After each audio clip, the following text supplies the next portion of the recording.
so we can... Hello, ladies and gentlemen. It is 11:11 on 11:11 in studio 11:11. That's right. We timed it perfectly tonight. Actually, we just looked at the clock a second ago and barely made it, but we started right on time. That's what's really important. We thank you for joining us again today for our second episode. It's going to be all about Marfa, Texas. Beautiful, beautiful Marfa, Texas. Marvelous, magical Marfa. Glad you're here. Here we go. What is up, everybody? No one told me leather pants on a leather chair would work. I am sliding off my chair. I might be on the ground by the end of this episode. It's not because of the champagne. Ladies and gentlemen, if you hear these sounds, that is just the leather on leather sliding. Just that note goes out. Don't blame it on Jackson, the dog. That's right. Jackson, sorry. Hey, but at least you look great. So hey, that's a good. Thanks, BB Queen. He was. Yes, that's right. Everybody looks fantastic. I've got a rated R t-shirt on with my El Cosmico, whatever you call it, work shirt on. Are we going to keep it rated R? Is that what you're saying with that? I don't know. I mean, I'm not going to take the shirt off for the podcast if that's what you're asking. That would still be PG. That's right. Come on. You don't even pass for a 40-year-old man. I know. Hold on. We'll come right back to that here in just a second. Ladies and gentlemen, since the last time that you were listening to us, we've come a long way in a sense. We've come up with a name for our show. Yeah. You know, that nobody even knows that yet. So if you've seen or heard the podcast, you probably know, but we never even mentioned it the last time because we didn't even have it yet. So, ladies and gentlemen, the name of our show is PowerPoint Party Podcast. PPT. So we also have our names. So we're going to introduce ourselves. My name is Jetty Crocker. To the left of me, I've got G-Star. And to the right of me over here, I've got Queen B. BB Queen. That's it, BB Queen. I was like, Beyonce's not here. She's Queen Bee, right? That's right. She represented. She was like, excuse me, this is BB Queen. She's like, I'm BB Queen. So, ladies and gentlemen, just so you know, this is 11:11 p.m., not a.m. On a Friday. On a Friday. People work today. I guarantee you it's still going to be a fun show. We'll get past the intro at one point. Well, to go back to what you were saying, we all part of our show, we've got champagne, and when we drink our champagne, we usually give a PowerPoint presentation on the subject of what our podcast is going to be. It's kind of like the formula for our show, PowerPoint Party Podcast. And so this time was a little different because we went out of town to Marfa, Texas. And so before we went, we did, that was, when did we go? Friday. Last Friday. November 4th. Yeah. Usually we do it all the same day, but there was just no way that was happening for this one because we wanted the entire trip to happen and then do the podcast. And we all have to go to work, so we did that too. Until this podcast pays for our lives, which brings me to our first sponsor for today. Our first sponsor for today is Blanca's Pumpkin Nut Bread. Is that correct? That's correct. Okay. Yes. Ladies and gentlemen, if you're sitting there at home, it's close to Thanksgiving time. What's better than a slice of Blanca's Pumpkin Nut Bread? Mmm. It's very delicious, according to the mms really I'm getting over here. I'm going to try mine real quick. So Blanca's my mom. Yes, Blanca is G-Star's mom. That's right. I'm giving her a shout out. Thanks, She is. Mom, for feeding us again. Yes, thank you, Blanca. I want to talk with my mouth full for a second. I think like on real TV, you pretend to take a bite and then you just move your mouth around. Mm-hmm. There's not all these chewing noises. We're doing it wrong. We're almost ASMR here, people. we're almost at here. Let us know if it works. If you want to hear more. Jackson would like a bite too. Come here, Jackson. So to prepare for tonight's podcast, Beatrice doesn't know what happened to you. Oh, yes, that's right. So thank you also, by the way, Blanca, for the pumpkin bread. It's delicious. Yeah, so I went to go buy the champagne for this podcast, party tonight that we do. And I'd forgot my wallet, which is a normal occurrence. I usually pay with my phone because we live in the 21st century, right? Well, If you have Apple, yeah. right. And my phone. And I'm going to check out, and because, it's alcohol, somebody has to come over and approve it because, there's only self-checkout at Walmart these days. And so I get there, I'm checking out, the lady comes over, and she's like, do you have your ID on you, sir? I'm like, oh, actually I don't. I just got my phone. It's what I was going to pay with. And on the screen, it says, does the person look 40 years old or older? And she kind of looks at me and goes, I'm sorry, sir, I can't sell you this alcohol. I'm like, you can't push that yes button? I'm like, I don't look. My son is 20 years old, okay? Of all the day, I usually want to look less than 40. Today's not the freaking day. That's right. That I want to look less than 40. I am 40. Today I want to look 40. But I think I at least look over 21. I mean, you don't get this kind of gravel in your voice unless you've had kids. Yeah, unless you've been through something. At this time as he well. Called me upset. He's like, apparently I had to look 40. I'm like, well, that's a good thing. Not tonight. Yeah, that's a good thing. But seriously, I mean, you look at least like you can buy alcohol. Thank you. That's all I'm saying. So yes, that was the intro to our evening so far. So, wow, we're off to a racing start, ladies and gentlemen. I'm loving it. Like I said, PowerPoint Party Podcast. I love alliteration, and it just works. And it wasn't taken, so that's also nice, right? For sure. Yeah. Okay. So what we're going to talk about, this episode kind of has a dual meaning for us. So this episode is actually dedicated to G-Star's brother, Joseph. We had a memorial ride for him. You want to tell us a little bit about that? Yeah, so we had his annual birthday memorial ride. This was year 3 for us. And so we decided to take a motorcycle ride, to Marfa, one of his favorite places that he liked to hang out and spend birthdays and just weekend trips. Took out his Harley out there and just loved being out in the desert, in the open space, in the mountains. And so we honored him. We celebrated his life with some really awesome friends and family. And that's what we did for Joseph this year.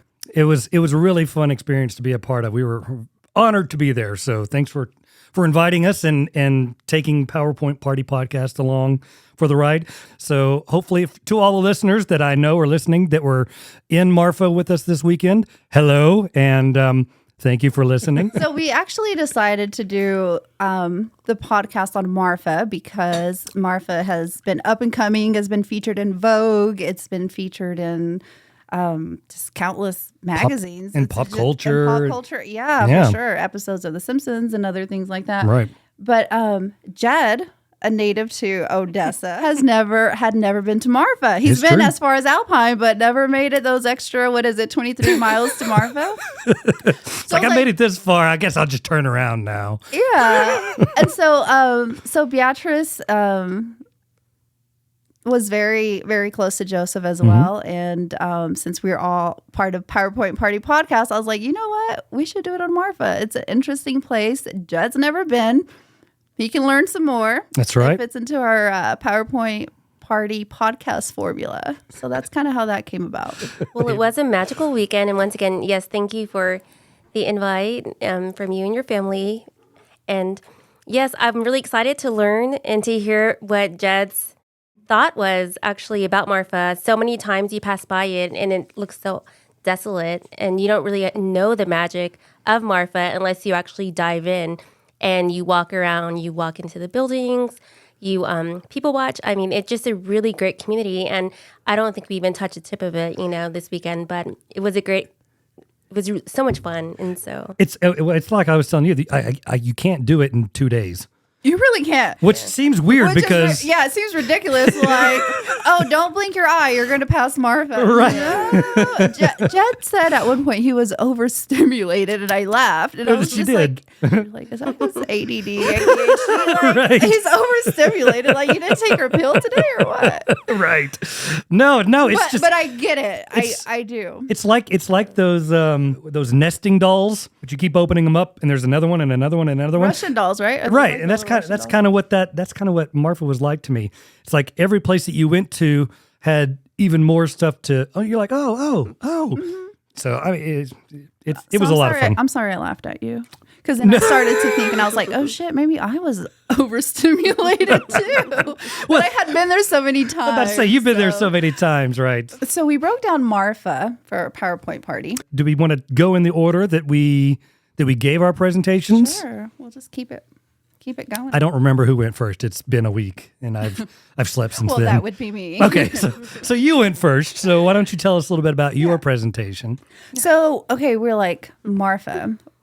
How do we present on Marfa? What do you focus on, right? So we had 3 categories. And I asked Jed, I said, what do you want to know about Marfa? And this will give us our structure to our PowerPoint. And he said, I want to know about the Marfa lights. And then he said, I want to know about camping in Marfa. Mm-hmm. So I changed that to Marfa night sky. Right. And then the art scene in Marfa. So that's how our PowerPoint was structured over those 3 categories. Right. So Marfa lights, I think we all basically talked about the same thing there. So my PowerPoint focused on the unexplained phenomena of the Marfa lights, that sometimes they're red, sometimes they're white, sometimes they're blue, and you never know when they're going to come out. So they don't have a schedule. They don't have a schedule. Okay. No one's That's good given to them know. one. No one's given them one yet. Okay, good. So they need a coordinator for that. That's right. Can they have an app that's going to tell me what time they're going to show up immediately? So no, you can't. So they can come out any time of the year, any time of the night. It's unpredictable, totally unpredictable. And sometimes they're like soft and bouncy, the different numbers, and then sometimes like they're aggressive and like just like flash everywhere. So those are just like people's experiences. But the first sighting was in 1883 when a young cowhand saw these Marfa lights. And that was shortly after the establishment of Marfa, which you guys talked about, because I didn't go that far in my research. Which was only like 3 years before that. 1880, I believe, is when it was established. Y'all cared enough to know when it was established and who it was named after. I didn't bother. So I'll save that. I know you guys talked about that. But what was kind of cool was the movie Giant was filmed in Marfa. James Dean was in it, and he was so obsessed with these lights that he actually set up a telescope in his hotel room during the filming of the movie. Yeah, so a little trivia there for that.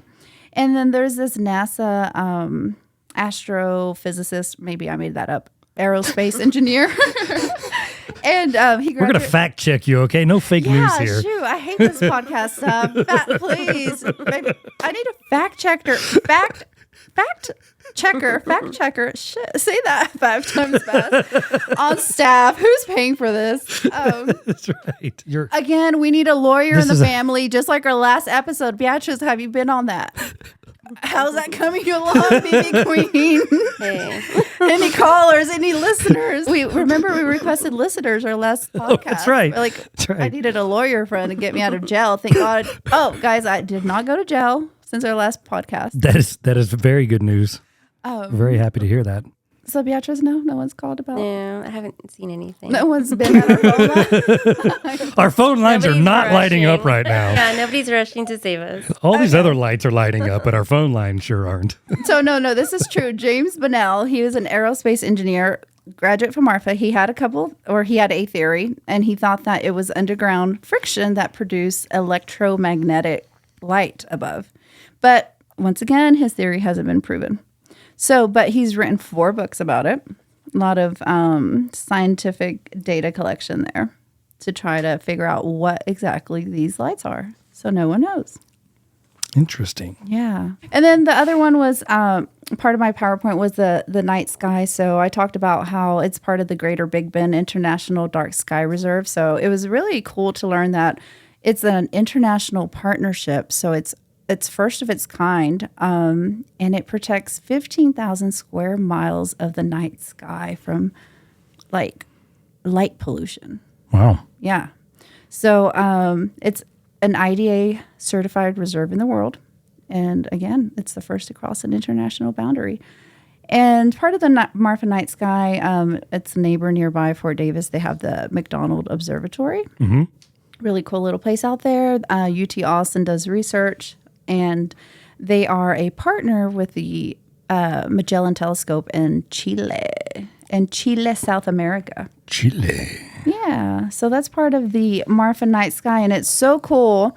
It's shared with Big Bend National Park, and they just got mentioned in National Geographic for one of the best world's places to visit. So it's all part of under the same night sky. So have you seen the Marfa lights, Gabby? I have. Wow. All right. And then talked about the art scene. There's 19 galleries in Marfa. They have tons of cool festivals. I won't go into all those, but they have a lot of neat festivals. And then talked about the man who changed Marfa into the art scene that it is now. His name is Judd. Oh, no, that's not correct. Kind of a little It's bit. close. Donald Judd. And That's he right, founded Judd. the Chinati Foundation. And we all kind of mentioned him as well, but he was an artist from New York in the 1970s. Super minimalist guy, came out to Marfa, and he acquired a decommissioned World War II Army base that was out there. I wonder, you said he came from New York in the 70s. Did 70s artists from New York wear all black as well? I'm asking for a friend. I think so. Okay. You know why? Why is that? But with like hippie hair. Yeah, and he had a turtleneck. Oh, of course. All artists have turtlenecks. Of course. I mean, it is the desert. Why would you wear a turtleneck? Did you see what I'm wearing today? I did. Well, and ladies and gentlemen, during this trip, they both were wearing black. I was not. I guess I did not get the memo. Did you not see this turtleneck? That's okay. You're not an artist unless you wear a turtleneck. Well, And black. You're still yet to see that from Judd. well, I'm still waiting for your black turtleneck to show me you're an artist. who went next? Beatrice. Did you go next? Yes. Okay. So I'm just going to kind of take off where Gabby left off. Yeah. Just, the Judd, Donald Judd and his foundation with the Shinati. And so the great thing about the Shinati is it's been there, for quite a while, but it's just a great place for people from all over to go and see true art installations. I know that Judd said that when he was in New York, that he was tired of going to shows and seeing these art installations for just a minimal amount of time, and then they would break him down, and then here would come the next, few weeks, another show would pop up. And he wanted a place where he can just go and exhibit permanent installations, and that's what the Shinati is. And within the Shinati, there's so many different pieces. You have Dan Flavin, and you have his fluorescent lights.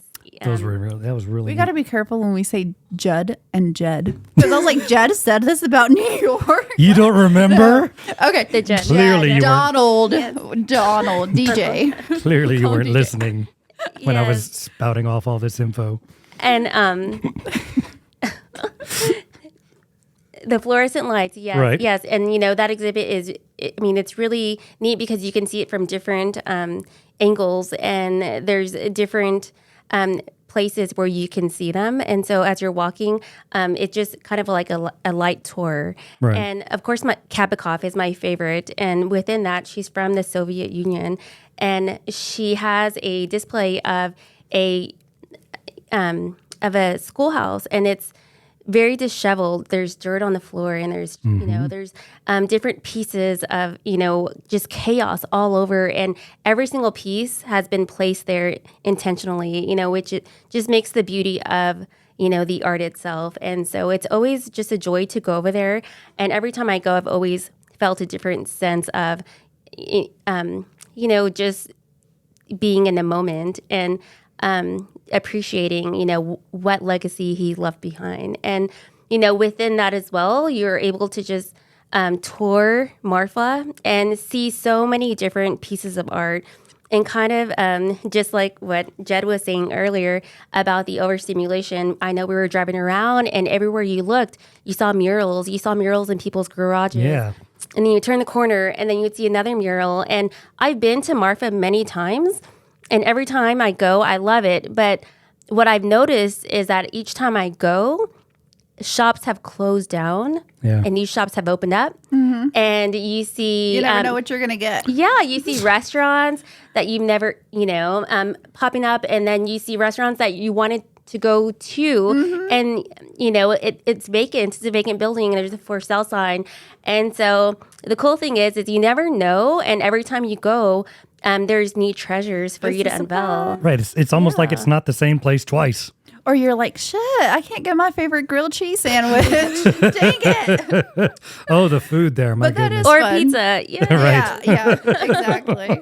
Yes. And, something that we did, which is really special, I thought was, just where we stayed. So we're able to see at the Cosmico and El Cosmico. And that's a glamping setup where they have tents and yurts and they have Was RVs. it really glamping, Beatrice? I mean, in a way. I mean, let's not forget how we found Beatrice in the morning.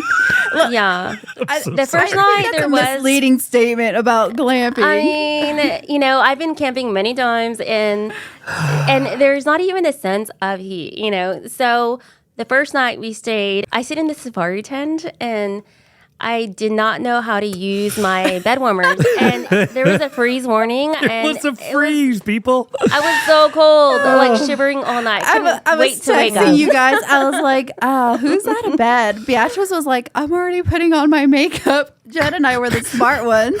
I was like, yeah, I'm just going to let this freeze warning go through in about 5 more minutes. It'll be 9 o'clock in about 5 minutes. Yes, I was up. As soon as daylight hit, I was ready to move around. So bad for Beatrice. I was like, no. Chick, go to the office, get some coffee, warm up. Dip your hands in the coffee. Yes. I'm trying to put on my makeup, but my hands are frozen. Well, Goodness. night 2, I was able to figure out the bed situation, the warmers, and it was extremely hot. And so yeah.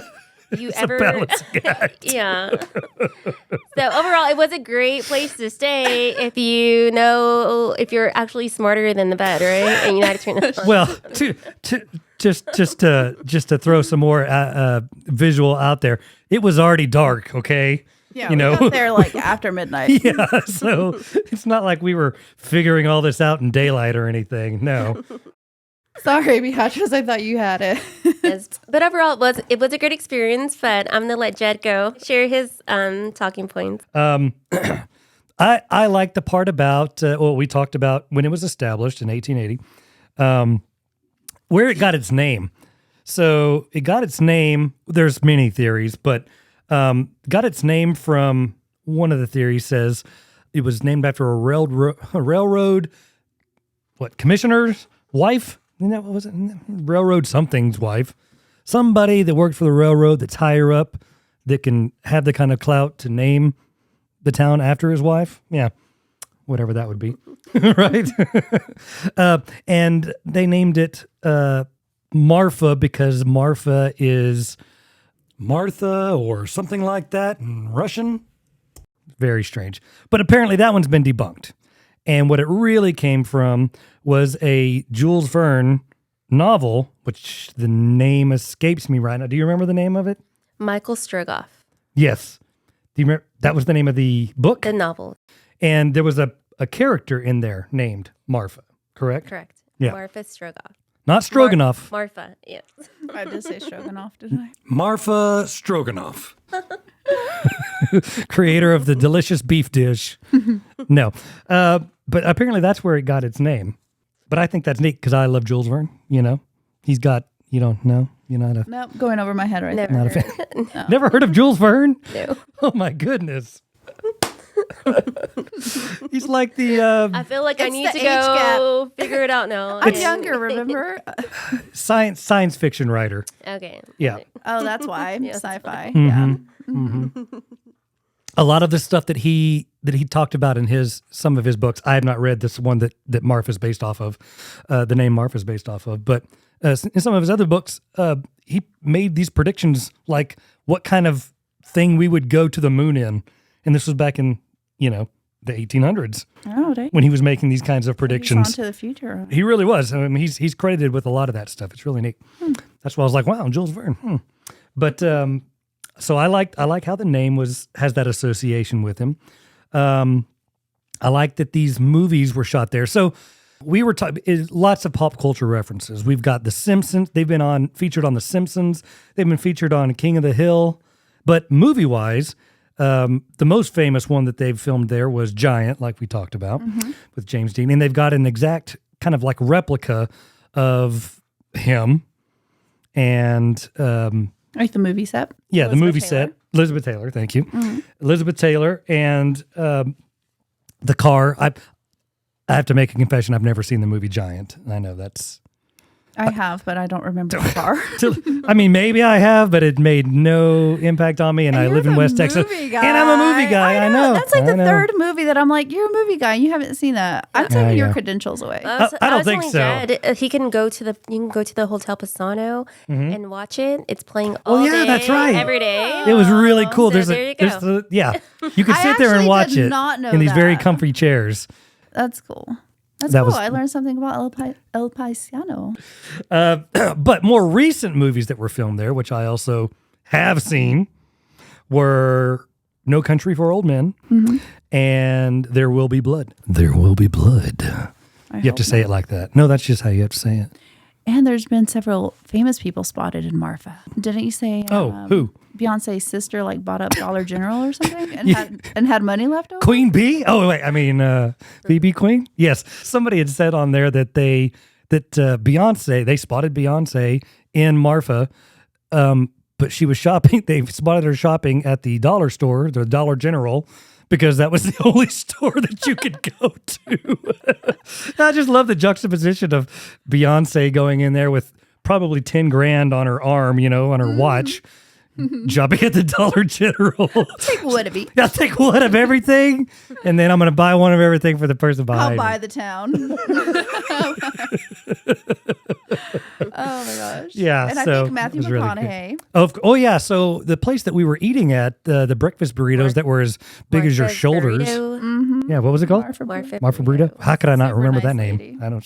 Free coffee. Free coffee. Yes, delightful people there. It's delicious food. On the walls, they have all of the celebrities who've been there, and Matthew McConaughey's there. Yeah. Yeah. All right. All right. All right. That's right. So where does that take us? So that takes us to what the heck did we do in Marfa? Okay. And what did Jed think of Marfa since it was your first visit?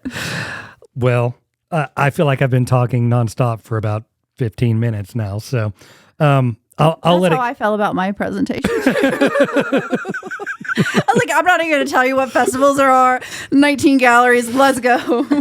Oh, no, but there's so much. Like I said, there's so much to unravel, even just in us recapping everything. Right, exactly. I just remember like Marfa as a kid. No one stopped in Marfa unless you were about to gas up at, I don't even know if it was Baesa's or not, or if that was in Presidio at the little gas station. Yeah. We always stopped at that little gas station to gas up, and then we just were on our way. So years later, I was an adult. Fast forward. And Joseph, my brother, was like, hey, let's go to Marfa for the weekend. Mm-hmm. And I was like, what the hell is there in Marfa? I was like, why would I go to Marfa? And he was like, oh, it's cool. He's like, it's like artsy and cool and happening now. A lot of people from Austin visit.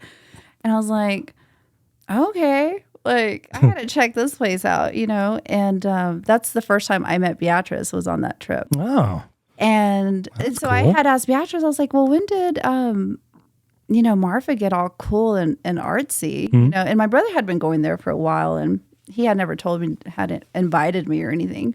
So I was really surprised when I went, and I was like, oh, wow. I was like, Marfa did change. So when did Marfa start getting all cool and hip? I don't know. When I graduated, about 1998, that's the first time I went to Marfa, and we went to the Shinati. And that was my first experience. And it was already going, attraction. And they had the open house going on, and which is the big opening for the Shinati. And that's when people from all over the world, they fly in, with their planes. And the cool thing about it is you can actually walk around Marfa and hear languages from all over. And it's great people watching, and it's free. So every exhibit is open to the public. They have just huge parties. But that was my first experience, with the art scene in Marfa. And ever since then, I was hooked, So going into a small town, experiencing this big, vibrant place that's only 2 hours away, I mean, how can you not keep on going back to that? It's kind of one of those things that, hey, I want to do something this weekend, Marfa. Yeah, it's a quick getaway. Yeah, it's for a us. quick Yes, drive. we're located You're in a Odessa, Texas. Totally So different landscape. It's it's incredible. That's why I know. That's why Joseph loved it so much. He's like, it's just a nice, quick getaway. He didn't care if he had a passport. He didn't want to go anywhere else. He loved Marfa. and on his motorcycle, right? I mean, it's a great ride for a motorcycle. And I have to say that I got to ride. So every time we go out there, my brothers take their motorcycles. I never ride with them. It's kind of like a guy's thing. We just kind of hang out, hang back. So this time I actually got to ride with the guys. And when we were driving through some of those mountains and those formations, it was just so freaking awesome because you were in the open space. You were like lower to the ground, and you just saw how big they were. And it was like kind of slow motion, and you can see the details a little bit more than just like riding in a car or in a truck. Right. And that was just like part of the motorcycle ride. And so, and not just like the arts that appeals to Marfa, but just like the landscape that you can get from it being in the open air, like on a motorcycle. So I'm so glad I did that. Yeah, that's a cool experience. It really was. I was just like, man, I feel really small. It's nice when nature can do that to you, can still do that to you in this day and age. And I'm almost halfway on the ground. Gotta push up. Oh gosh. I need some grips on these pants. Like spray some grippy spray on your butt there, and just can I just sit you down. I'm glad I haven't made any noises yet. That's right. Me too. Okay, so my I guess experience and overall, my favorite thing about the trip was the place that we were staying. I mean, there's lots of fun things about the trip, but like the place that we were staying, I like camping. I usually go to Kerrville Folk Festival every year, but for the past couple of years, I haven't been able to go. And that was my stepdad's, he'd been going since college, so he was a big fan of the place. And we always do, it's like community camping, but this was definitely an upgrade in the sense that I stayed in a yurt. Before I even got there, I didn't even know what a yurt was, Like, how do you even explain it? So the best way I explained it was it's kind of like a teepee, only it's kind of bigger, like rounder, and it's kind of domed off. Aren't yurts Eskimo? I don't know. See, that's what I think they are. I should have. Where's my fact checker? Like, where's my secretary? Where's my assistant that should be looking at this? I'm like, read my mind, bring that up. If you'd like to apply for the position of fact checker, please send an email to. I want to say it's Eskimo. Probably right. Yeah. Well, I can tell you one thing. It did get toasty in there. Sorry, Beatrice. Sorry, Beatrice. I was so afraid to say we were warm. But we also tried to call you to get over here. Like, get your butt over here. You're warming yourself to very comfortably. I get it. Blue and purple. And how was your night? We're just like, it was spacious. I had to turn down the heat. And warm. Goodness. And was sweating. That's right.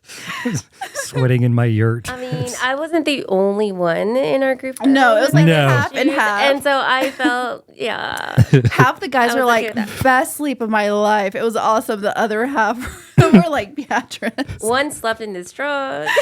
That's right. Tony's like, That's I'm right, giving up. Tony. My tent. I'm going to my truck. And the second night, he slept good in his heated bed. Yes. I think he figured Everyone it out. figured out. That's We right. all had a conversation about the heated blankets and how those work. Well, and just so there's multiple different sleeping arrangements and options there. So what was the thing you were staying in? A safari tent. Safari tent. There are actual teepees. Those are so comfortable. Nice and spacious and comfortable. Really nice for summer. The yurt that I stayed in and G Star stayed in. Not the same one. That's right. But even the campground itself has that artistic element to it. Right. It's got the Airstreams and those kink and retro kind of trailers there.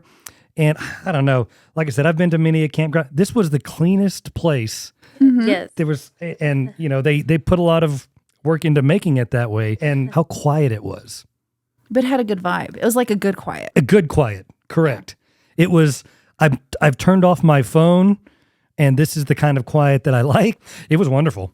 Yeah, it has a good vibe, definitely. really it's does. Quiet, it's clean, but it has a good vibe, and you're underneath that beautiful Milky Way. And what's so cool is that the night sky, like we were talking about, really is that beautiful. That my little iPhone Pro, Yeah. I'm not ashamed.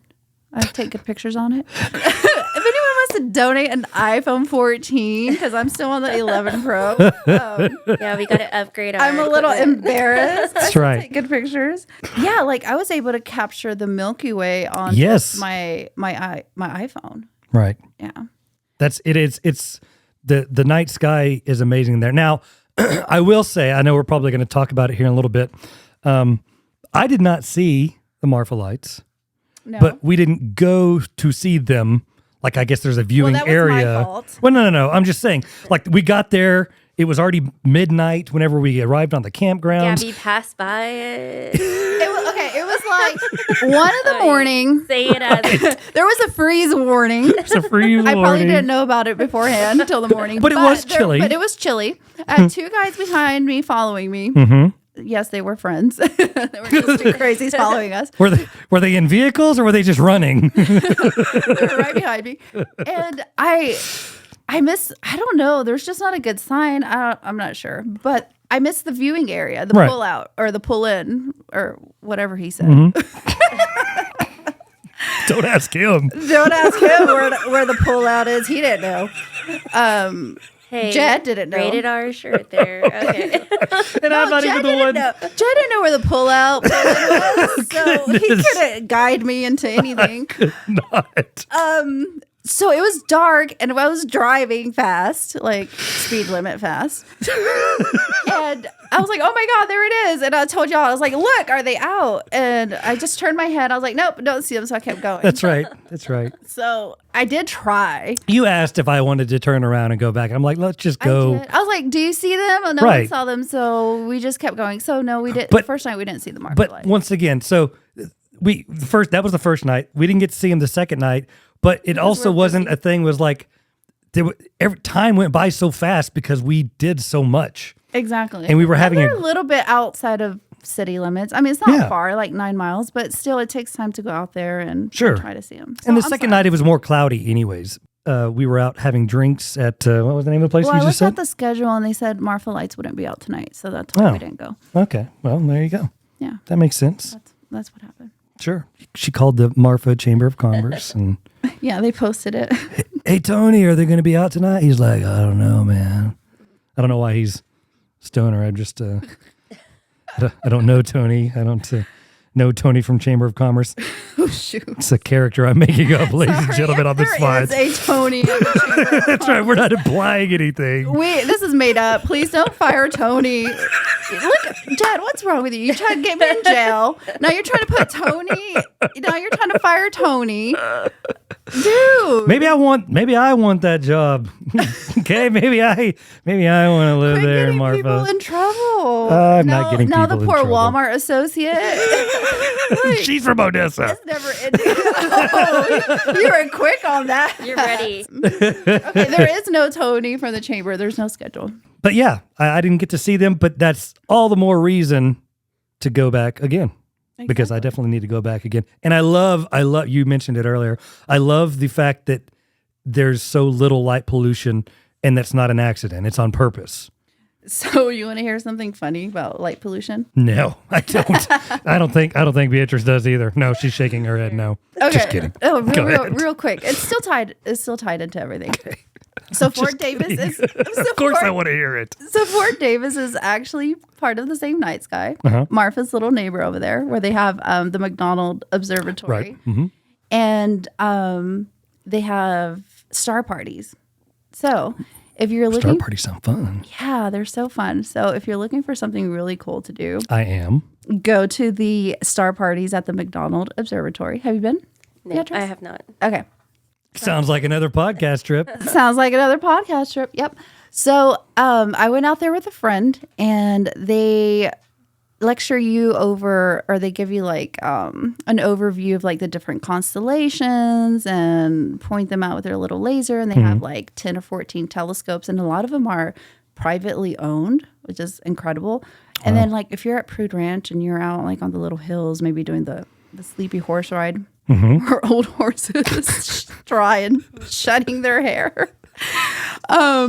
Anyway, if you're up on the hill, one of those We love Prude lovely, Ranch nice too, horses ladies and at Prude gentlemen. Ranch. There's homeowners, and they have like their little domes for their telescopes and stuff, Oh wow, which is really cool. that is Yeah. cool. So they go out there and they set them up, and they point to different things in the sky, like the moon or the planets or constellation or whatever, right? So we're sitting out there listening to the presentation before we get to go out and look at everything. And they're talking about working with different oil and gas companies to protect the night sky. They have really bright lighting, and they're trying to limit light pollution. So they're telling us about, how they're working together for that. So then I start seeing like all this light come from behind the hill.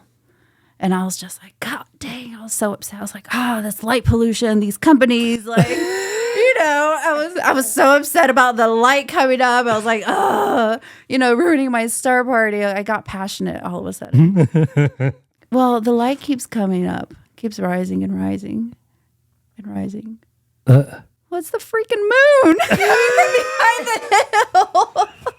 I was like, oh, hi, moon. Oh, hi. I'm so... What are you doing out here? Yeah, I was like, why did anyone tell me the moon was going to come out? It's only come out the moon. every night. I don't know. I didn't think All of about existence. it. Like, I don't even know how it happens now. Someone explain it to me. Like, are we that high up, or is the moon that low, or what? But the moon was coming up That's from awesome. behind the mountains, and then I was like, oh, that's cool. That is cool. I'm not mad anymore. Speaking of being mad at the moon, we just had our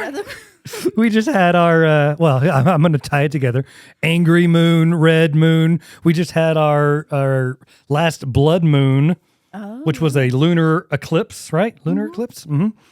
But it was a blood moon lunar eclipse. Very cool. Not going to happen again for another 2 years. So yeah, But it was like 4 a.m. it was. So I know So- one person who probably could have caught it at 4 a.m. Don't get angry at the blood moon. So what'd you think about Prada Marfa? I really wanted that purse that I saw in there, but Oh, so I tried opening the doors and kicking it in, but that No, apparently is so- not legal. So I actually learned something afterwards. What's that? Do you know anything about Prada Marfa, Beatrice? Well, I know. Or Prada, I about- should say. The only thing that I know is it's been vandalized a few times. And Yes. I know that initially they had authentic Prada merchandise inside Prada Marfa. Yes, that's what I But learned. once it became vandalized, they actually have pieces. And so the purses, I believe they don't have bottoms to the purses. And so they they're can't use them. Correct. And so if you vandalize it, you're not going to actually get authentic, I mean, so maybe that deters. I don't know. Yeah. Unless they don't know that and they still want to break in anyway. I don't know when's the last time someone broke in. Well, I was telling Judd, I mean, I had no knowledge. I just said, I don't think they're Prada shoes. I think they just probably put some Steve Madden pumps out there. No. But I actually learned that, the front door was not functional. Right. You want to go through the front door. I know. But when they first installed it, they actually had Prada merchandise, and the designers got the rights from Prada to be able to do all that. So That's pretty cool. yeah, I didn't know. It was from their 2005 winter fall collection. Ooh. If you want to know. Mm-hmm. And the cool fact is it's not even in Marfa. It's not. It's Prada Marfa, but it's in Valentine, Texas. So it's a is. drive. And they had originally wanted to do it, I think, in Nevada. But Really? But they didn't get the support. I don't think it would have. I don't think it would have done well there. I think it was like play on words, like Prada, Nevada. I get it. That's just. But yeah, I don't think it would have the as near as many people come and see it because it wouldn't be close to an art scene. I'm assuming. I don't know. I don't know much about where they were going to put it in Nevada. But I love that it's in Texas. That's Right exactly there. right. Yeah, it belongs, right? It's so That's cool. right. It's such a You might see a real Prada installation. in Nevada, People who haven't but been not in the there. desert of Texas So how long do y'all think we were actually parked in front of Prada? that we were. Yes. 30 Oh, and minutes? About 30 minutes. So in 30 minutes, there was cars that slowed down and they pulled over and stopped. And so just the time we were there was traffic. People were walking out, taking pictures. there was just lines to looking take around. pictures in a way. Yeah. Yeah, We were waiting patiently for our time. And that was in that short window. And so it's kind of awesome, if you kind of think about how many people have actually came just to go take pictures in front of Prada Marfa. And so It is a permanent art Yeah. installation. What do y'all think it is about the Prada art installation that draws people? I don't know. To me, I think it's kind of like the juxtaposition of it's literally one. It's in the middle of nowhere. There's nothing else around it. Mm-hmm. It's the brand Prada, which is a high dollar. I'm not a fashion person, but I know it's a Prada brand Armada. name. It's a expensive brand, a premium brand, I guess is what you call it, right? Luxury brand. Luxury brand, and it's Made out of Adobe bricks. Yeah, and it's in the it's in the middle of nowhere. It's like a rose growing in the desert or something. It's really neat.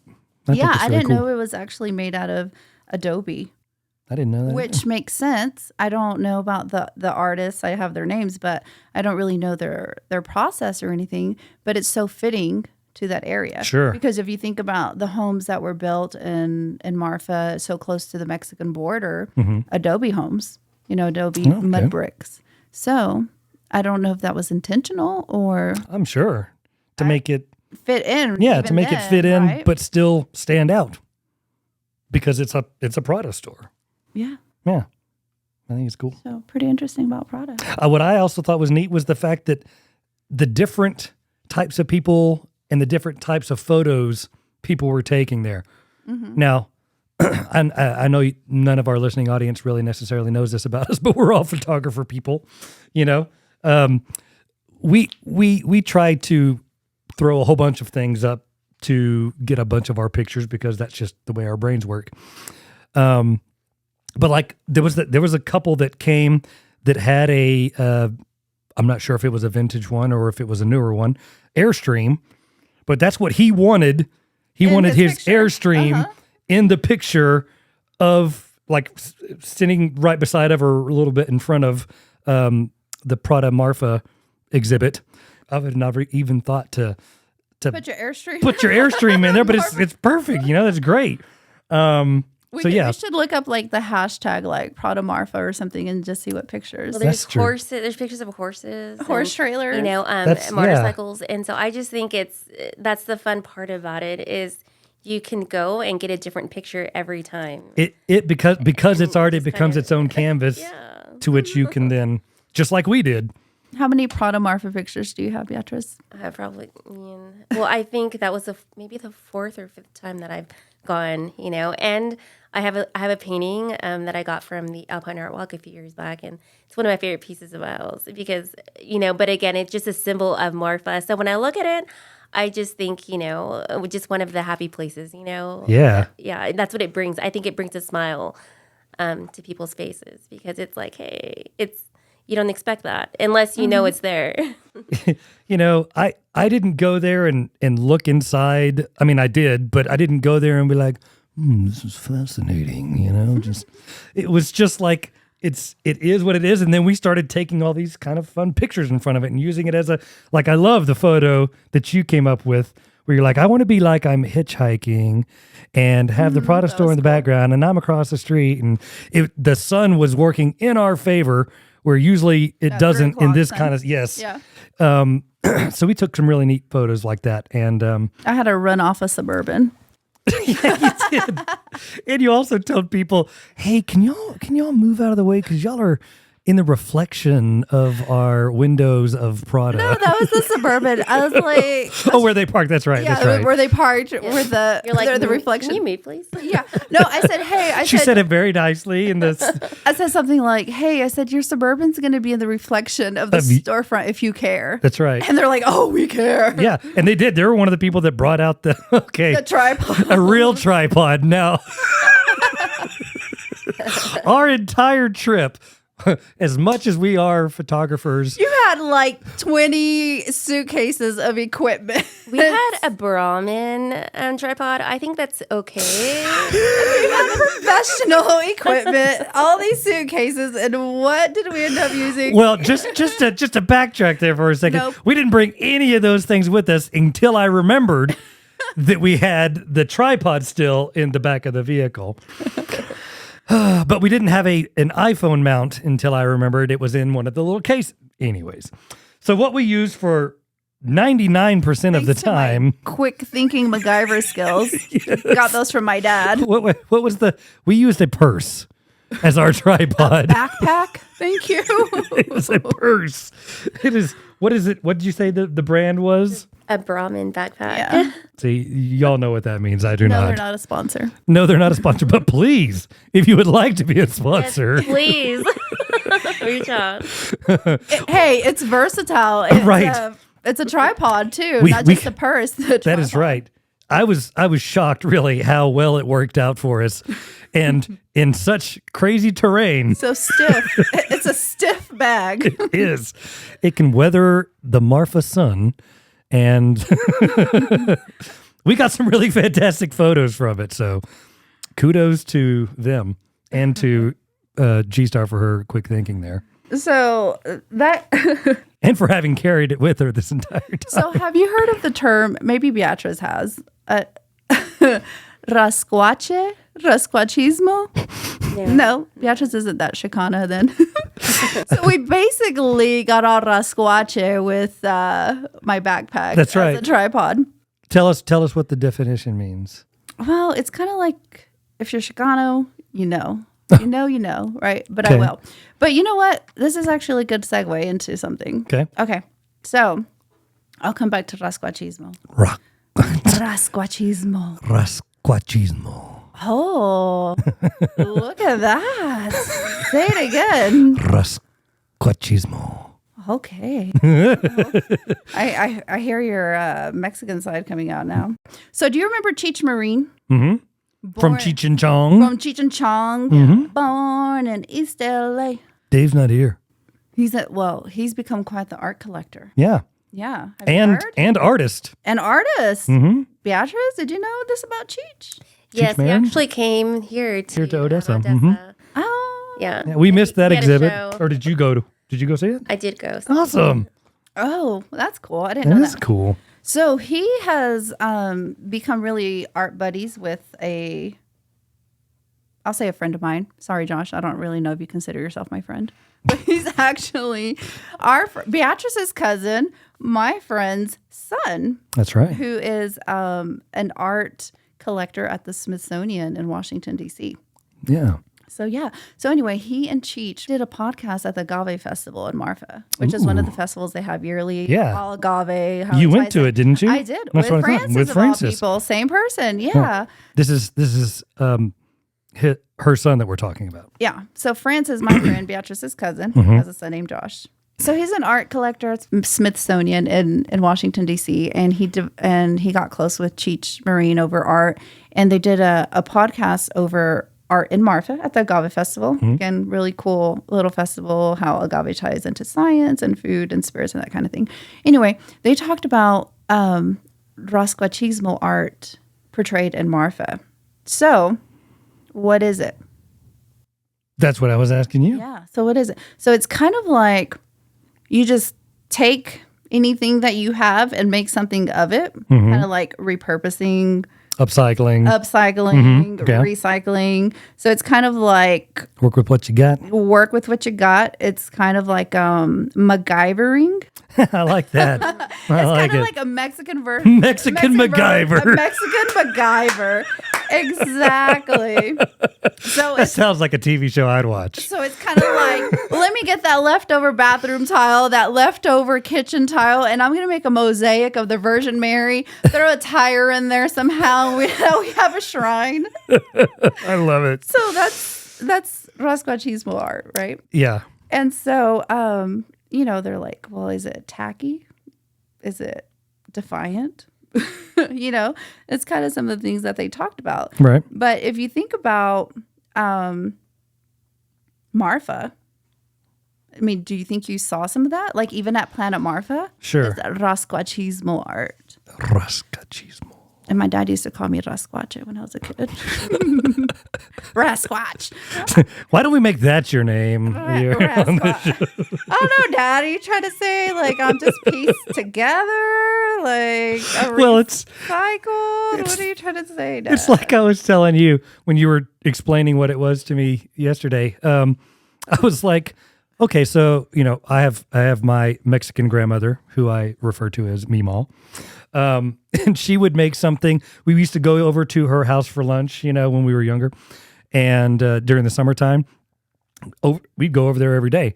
Well, come Friday, we would get what was called Meemaw Surprise, which was basically little bits of whatever was left over from the rest of the week's lunches or dinners or whatever, and made into something. Meemaw Surprise. But wouldn't you say that, Beatrice? That's kind of like the overall theme of art in Marfa. So when we're talking about art in Marfa, like what can people visualize? Lots of color.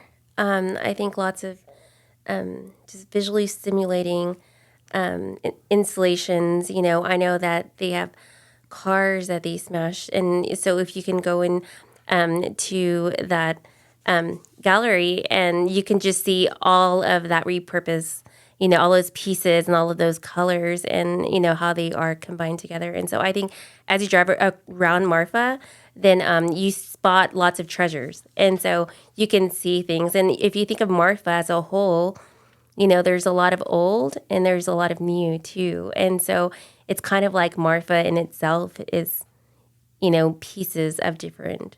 And I think that's what makes Marfa cool, especially Planet Marfa. Like Jed and I walked into a bus that was at a bar.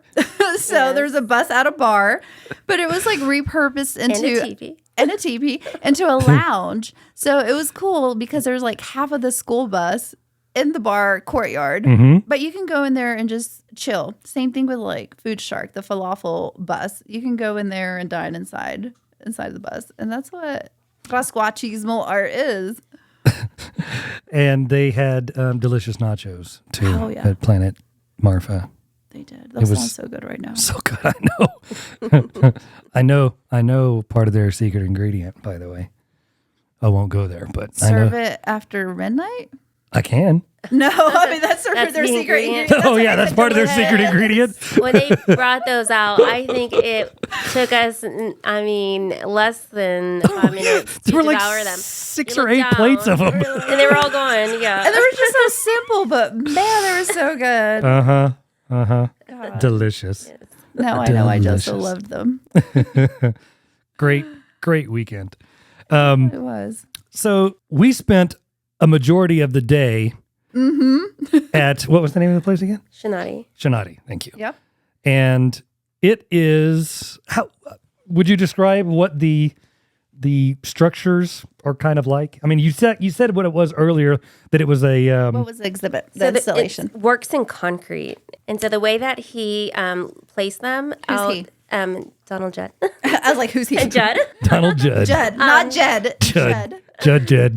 The New Yorker. The way that those pieces were installed is he wanted the light to reflect, just like he did with the aluminum pieces, the 100 works that are inside, that we weren't able to go in, the buildings weren't able to go into. But with the concrete, if you look different angles, I mean, you can see it differently, but they are the same, same size and stature to a point, Right. And so there's a lot of similarities, but, every piece, he wanted it to look different.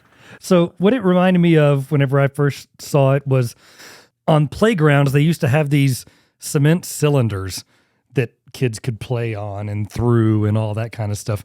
But imagine that same kind of thing, only they're squared. And some of them have backs to them, and some of them are enclosed, and some of them aren't. Some of them are right beside each other. I mean, so every one you go to, and we're talking about how far did we walk? I mean, how many of these things are there? Yeah, 15. Yeah. 15. 15? Is it 15? I believe so. Yeah. It's at least a mile. Right. So But that's 15 clusters. yeah, 15 clusters. Yeah, not Yeah. individual. Right. It's kind of an optical illusion in the sense that whenever you're starting at the very beginning, where we started, So this is outdoors. it's in the middle of outdoors. That's right. pasture. It's outdoors. Part of the fort he acquired. You can see some mountains and lots of sky. You're not seeing a lot of houses near you either. So that helps as part of the scenery, goes. And you're literally surrounded by dirt and desert. Dirt and desert, yeah. And wind. And wind. That's right. My lips definitely know that. When you're walking through it, it's kind of an optical illusion because everything looks, of course, smaller because it goes into the distance.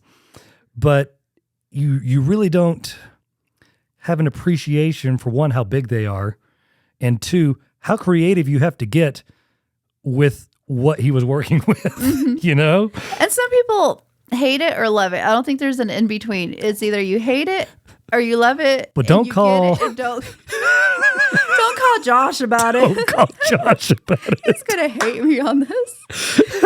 Francis, I don't know how she's gonna feel. Francis, we love you, but First story's time funny. I went out there. Francis took me, and I didn't know anything about Donald Judd. I didn't know anything about the Chanati Foundation. Nothing, right? I went in there blind. And I mean, I had heard the name, but I never read anything on him. I didn't even know what kind of artist he was. I didn't even know where he was from. I didn't even know when he was born, when he died, nothing. Right. You're going into it blind. I really was. So Francis was like, oh, Josh, proud mom. He has his PhD in art history and works at the Smithsonian again. She was like, oh, let me call Josh. Josh knows. Josh will tell us. I was like, okay, call Josh.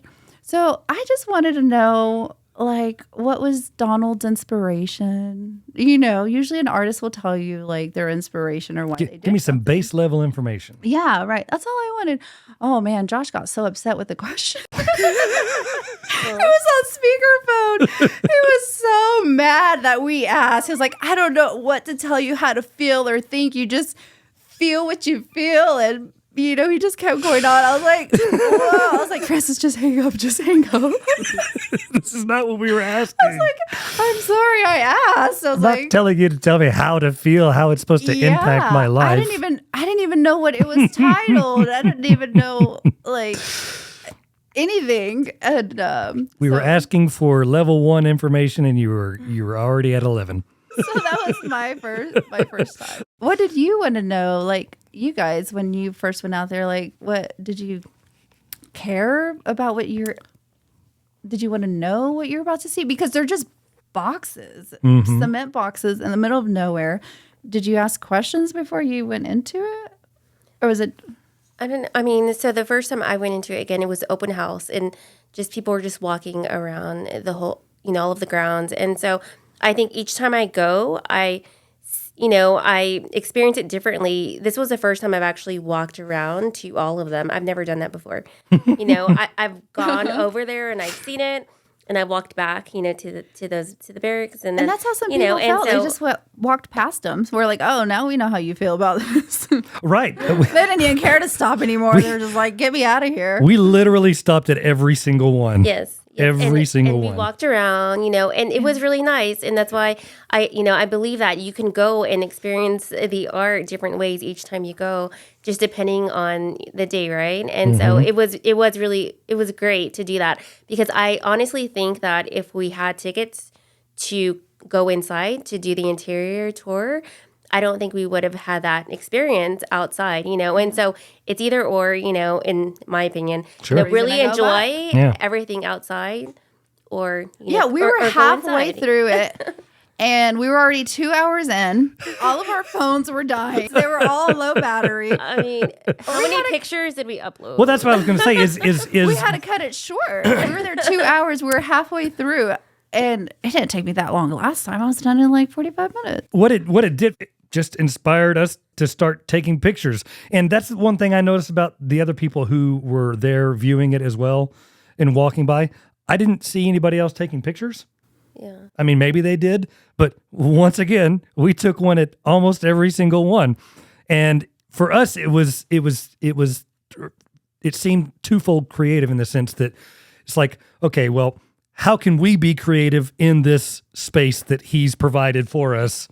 If you wanted us to be creative. Well, I mean, I think that's the whole. Was like, don't step in the box, and I was stepping in it. You're not supposed to step in the box. I'm not. I've just. I didn't. Did we step in the box? I don't remember. I remember hovering over. That's twice I'm going to jail. I stepped in the art. Well, we did come up with a name for you on the ride or on the walk there. Rebel Red over here. Rebel Red. Because she was wearing her big red scarf kind of thing. So Rebel Red at every art exhibit that we go to breaks the law. Historically, when I travel, we take pictures of the scenery. Maybe we go inside of the picture and smile, right? And just those cheesy pictures that we did see, this weekend from others.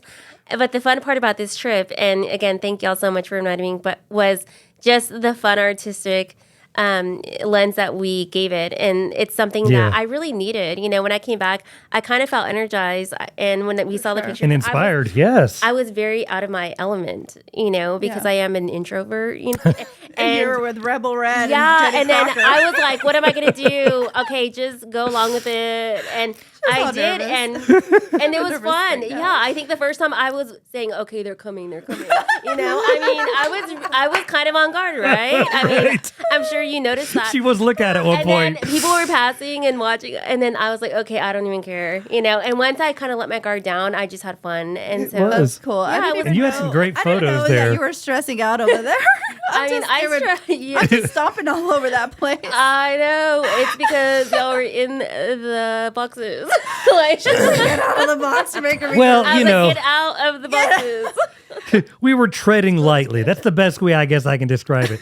We were not damaging anything. We were treading lightly. If anything, we were most of the time on the very outside because we were trying to get to where the light was hitting so that we could be in a picture. But the pictures look great. The pictures look great. I mean, I think it's one of those things where would Donald Judd, right? Yeah. You want to call him Judd?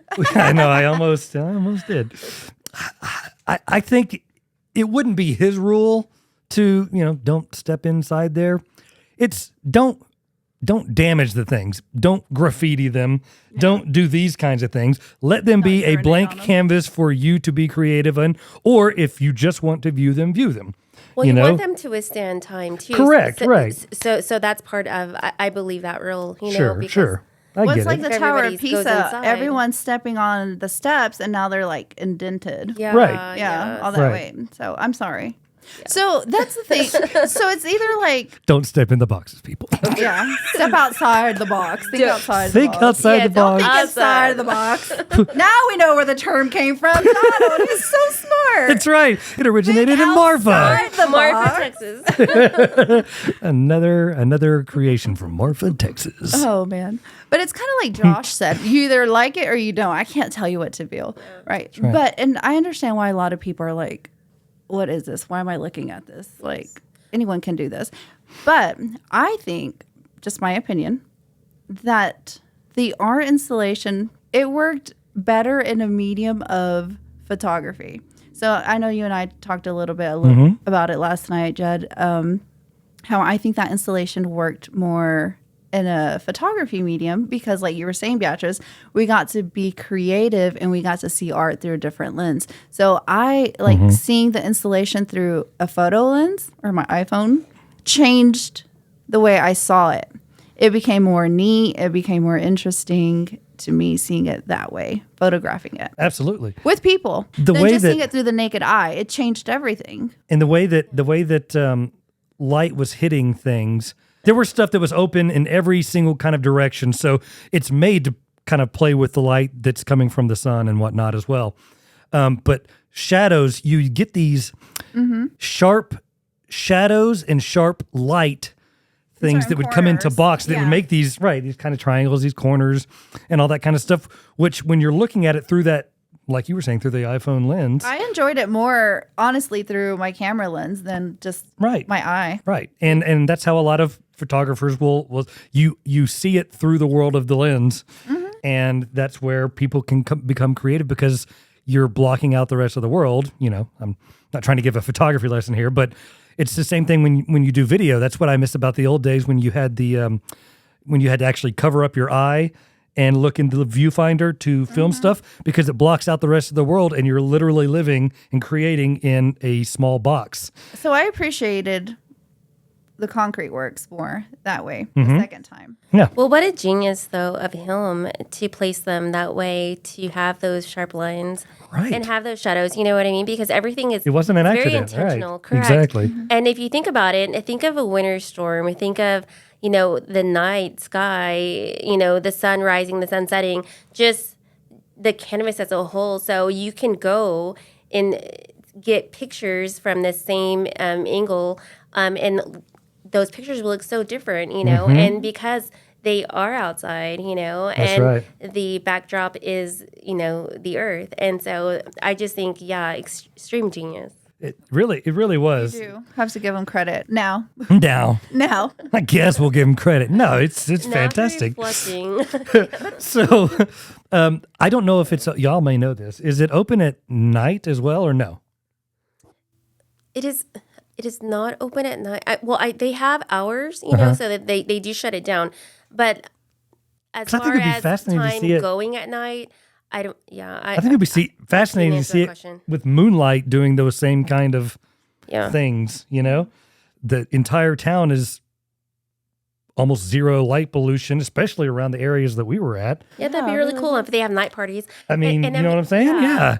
Because I love it when I even just go out to my backyard when we have these full moons. I'm casting shadows in the moonlight, and I love that. That's what's so cool about Marfa is that you see, like you said, those lines, those shadows, patterns and textures. And I mean, it's just so much opportunity to get creative, Yeah. to get overstimulated. Exactly. Like To get Chad has it. overstimulated. It gives you a newfound appreciation when you come back to, to the city and to these buildings, and you don't see that landscape. And when you go out there, it gives you that serene feeling, that you don't get here. But when you're there, you just appreciate, Mother Nature. So You're much absorbed in more. it. Yeah. Yeah. Because you're like, wow. We're just now in Odessa starting to get murals on our I would buildings. say only in Marfa can you get away with a junky car in your front yard and call it art. It's like it's almost one of those things where it may be a junky car, but it's probably the cleanest of the junky cars. It's intentional.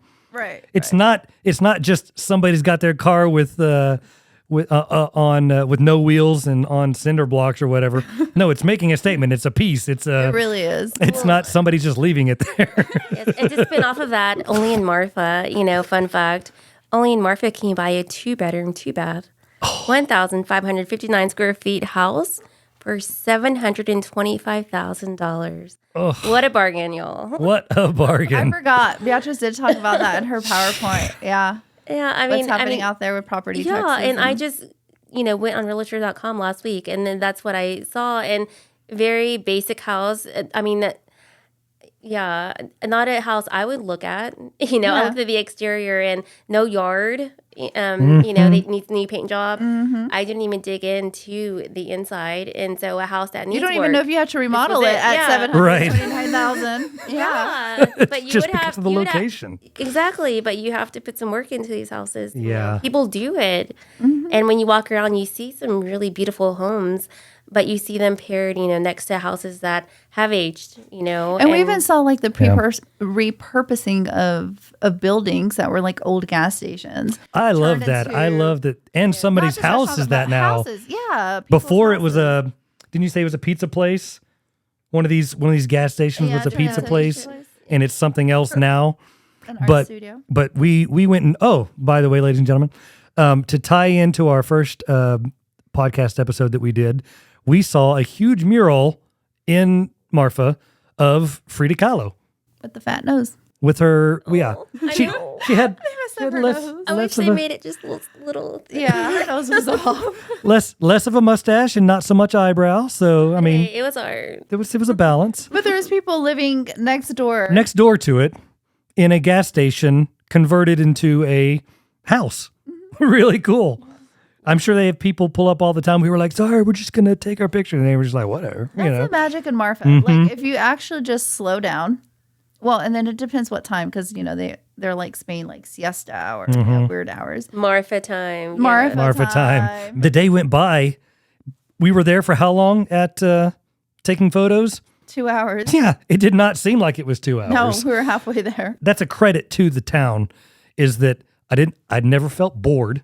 I was never like, hey, let's go back to the El Cosmico and take a nap in the yurt.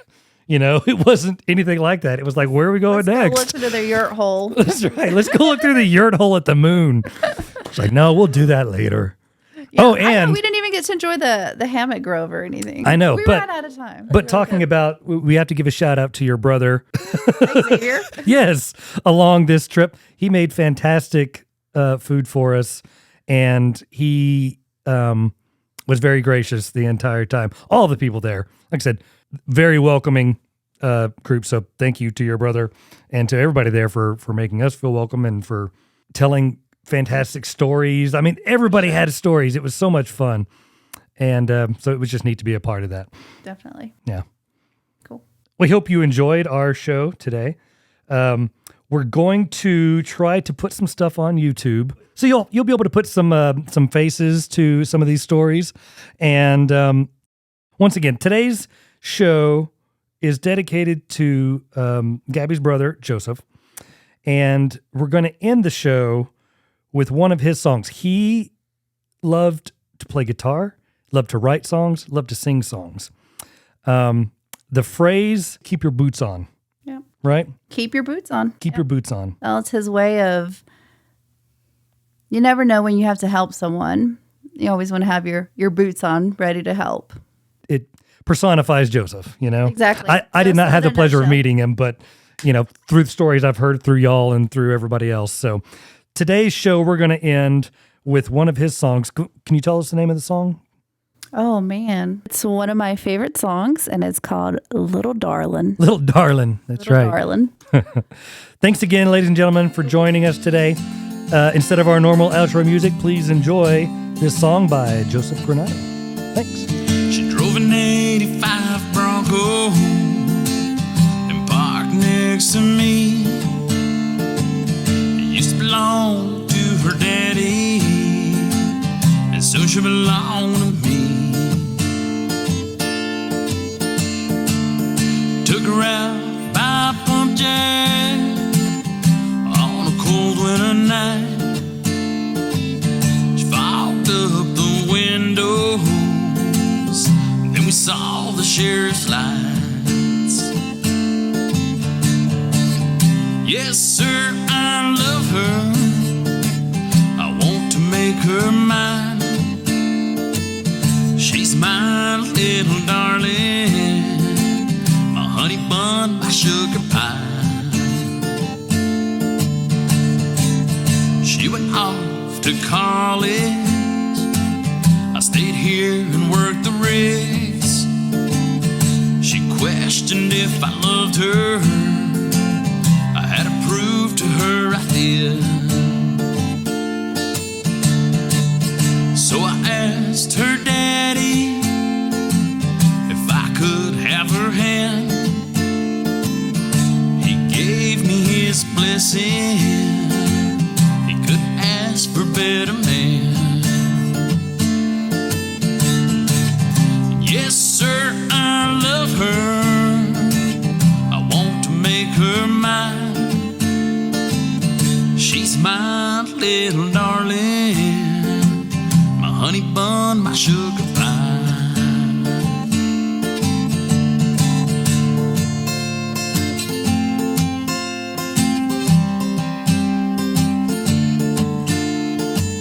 She finished up her studies. I saved up and bought a ring. We invited friends and family down to the hill country. And yes, sir, I love her. I want to make her mine. She's my little darling, my honey bun, my sugar pie. Built a home on 80 acres. It's got a front porch swing where we sit and watch that sunset. Don't it make my heart sing? Yes, sir, I love her. I'm glad I made her mine.